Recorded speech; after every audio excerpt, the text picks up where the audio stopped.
Pendidikan selama masa kolonialisme di Indonesia diatur oleh pemerintah kolonial Belanda. Sistem pendidikan ini didesain untuk menguntungkan kepentingan kolonial. Dalam bahasa Belanda sebagai bahasa pengantar dan bahasa Indonesia diabaikan. Sekolah-sekolah yang tersedia umumnya hanya untuk kalangan elit dan terbatas aksesnya bagi masyarakat pribumi. Pendidikan lebih menekankan asimilasi budaya Belanda dan meminimalkan pendidikan tentang budaya lokal. Selama masa ini, sekolah-sekolah dibedakan berdasarkan etnis dan pendidikan untuk masyarakat pribumi cenderung terbatas. Bahasa dan budaya lokal dianggap rendah dan pendidikan diberikan dengan tujuan memproduksi tenaga kerja yang dapat memenuhi kebutuhan kolonial. Hal ini menciptakan kesenjangan sosial dan kecenderungan untuk mempertahankan struktur sosial yang ada. Baik, selanjutnya yaitu kelebihan dan kekurangan pendidikan masa kolonialisme. Kelebihan pendidikan masa kolonialisme: 1. Pengenalan pada pendidikan modern. Kolonialisme membawa konsep dan sistem pendidikan modern yang tidak ada sebelumnya di banyak wilayah yang dijajah. 2. Pengenalan bahasa asing. Meskipun kontroversial, pengenalan bahasa Belanda membawa manfaat bagi mereka yang dapat menguasainya. Kekurangan pendidikan masa kolonialisme: 1. Diskriminasi etnis dan kelas. Sistem pendidikan diatur untuk kepentingan kolonial Belanda yang mengakibatkan diskriminasi terhadap masyarakat pribumi dan etnis non-Belanda. 2. Cultural erosion. Pendidikan diarahkan untuk menghilangkan bahasa, budaya, dan tradisi lokal, mengakibatkan erosi budaya masyarakat yang dijajah dan menggantikannya dengan budaya Belanda. 3. Pendekatan tidak relevan. Kurikulum yang diterapkan tidak selalu sesuai dengan kebutuhan dan realitas lokal masyarakat. Pendidikan Hindu-Buddha pada zaman dahulu di kawasan Asia Tenggara, termasuk di Indonesia, memiliki akar yang dalam dan kaya. Pada zaman kuno, pusat-pusat pendidikan agama Hindu-Buddha umumnya berada di kuil-kuil atau biara-biara. Para biksu dan brahmana bertanggung jawab atas pengajaran agama, sastra, filsafat, dan seni kepada murid. Selama abad-abad berikutnya, pengaruh Hindu-Buddha terus berkembang melalui perdagangan dan hubungan budaya.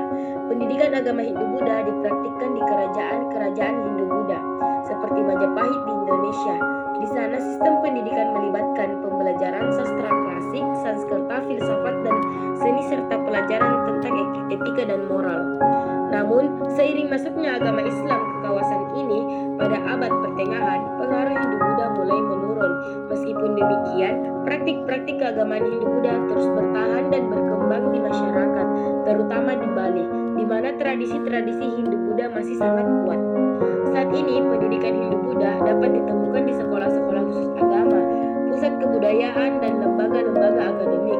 Meskipun tidak menjadi sistem pendidikan utama di banyak negara, warisan budaya dan nilai-nilai Hindu-Buddha tetap dihormati dan dipelajari oleh banyak manusia.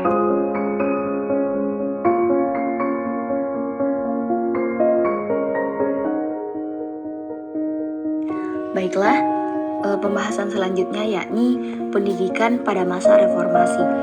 Ada pula yang saya akan bahas pada pendidikan pada masa reformasi ini ada 3, yakni perkembangan pendidikan pada masa reformasi, kelebihan serta kekurangannya. Pertama, perkembangan pendidikan pada masa reformasi. Pendidikan pada masa reformasi mengalami suatu perkembangan yang pada dasarnya lebih maju daripada pendidikan pada masa Orde Baru. Pendidikan pada zaman reformasi mengutamakan pada perkembangan peserta didik yang lebih terfokus pada pengelolaan masing-masing daerah atau otonomi pendidikan. Dalam hal tenaga kependidikan diberlakukan suatu kualifikasi profesional untuk lebih meningkatkan mutu pendidikan Indonesia. Sedangkan sarana dan prasarana juga sudah mengalami suatu peningkatan yang baik. Keberhasilan reformasi pendidikan ditentukan oleh keberhasilan dalam memberdayakan guru atau dosen, di mana guru atau dosen memiliki otonomi profesional dan kekuasaan untuk menentukan bagaimana visi dan misi sekolah atau institusi pendidikan atau lembaga pendidikan harus diimplementasikan dalam praktek sehari-hari. Adapun kelebihan pendidikan reformasi, yang pertama adalah peningkatan akses. kedua diversifikasi kurikulum, ketiga peningkatan kualitas guru, keempat penggunaan teknologi pendidikan, kelima peningkatan infrastruktur, keenam pengembangan pendidikan keagamaan, dan ketujuh peningkatan kesadaran pendidikan. Yang terakhir adalah kekurangan pendidikan pada masa reformasi. Yang pertama adalah kesenjangan pendidikan antar daerah, yang kedua kualitas guru yang bervariasi, ketiga kurangnya sarana dan prasarana, keempat pendidikan anak berkebutuhan khusus, kelima kurangnya pendidikan karir dan keterampilan, dan yang terakhir ialah kurangnya partisipasi orang tua. Pendidikan di Indonesia mengalami banyak perubahan transformasi pemerintahan Orde Baru mengutamakan pendidikan sebagai salah satu prioritas pembangunan nasional. Maka dari itu, banyak program dan kebijakan pendidikan yang diterapkan pada masa itu. Salah satunya, program pendidikan yang diterapkan pada masa Orde Baru adalah program wajib belajar 9 tahun. Program ini bertujuan untuk meningkatkan angka melek huruf dan memberikan kesempatan pendidikan yang sama bagi seluruh anak Indonesia. Selain itu, pada masa Orde Baru juga diperkenalkan kurikulum yang lebih terstandarisasi dan terpusat. Adapun kelebihan dan kekurangan dari pendidikan pada zaman Orde Baru, yaitu kelebihannya itu program wajib belajar 9 tahun berhasil meningkatkan angka melek huruf dan memberikan kesempatan pendidikan yang sama bagi seluruh anak Indonesia. Yang kedua, kurikulum yang terstandarisasi dan terpusat membantu meningkatkan kualitas pendidikan di Indonesia.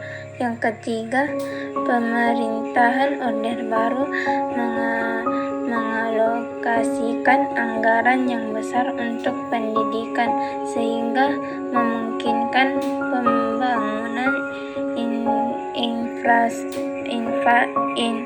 infrastruktur pendidikan yang lebih baik. Kekurangannya itu: 1.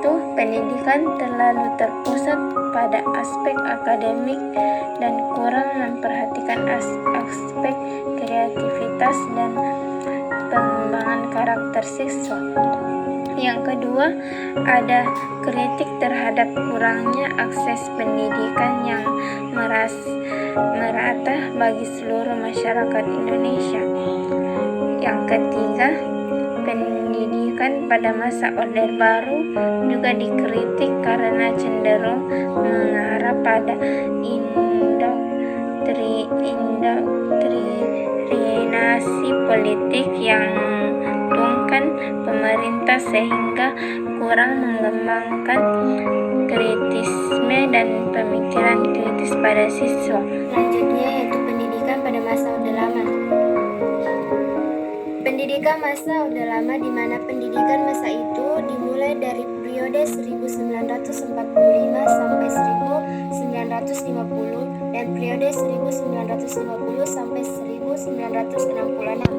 Hasil kajian membahas bahwa pendidikan pada masa Orde Lama diharapkan mampu menentukan tujuan pendidikan Indonesia ke arah yang lebih jelas dan maju. Dengan tujuan pendidikan jelas, maka bisa mengarahkan ke pencapaian kompetensi-kompetensi yang dibutuhkan serta metode pembelajaran yang kondusif dan efektif. Berdasarkan tujuan tersebut, pada masa Orde Lama banyak dikeluarkannya kebijakan-kebijakan di dalam bidang pendidikan yang digunakan untuk merencanakan dan mengatur pendidikan pasca kemerdekaan.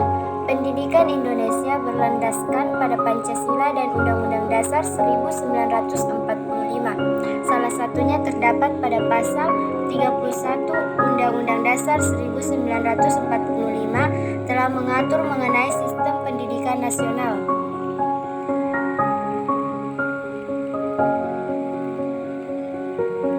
Adapun tujuan pendidikan pada masa Orde Lama. yaitu pendidikan masa Orde Lama berfokus pada pengaturan pendidikan nasional. Pendidikan ditunjukkan untuk keberhasilan pembangunan dan kemajuan bangsa Indonesia di masa yang akan datang. Kurikulum pertama di Indonesia yaitu kurikulum 1945.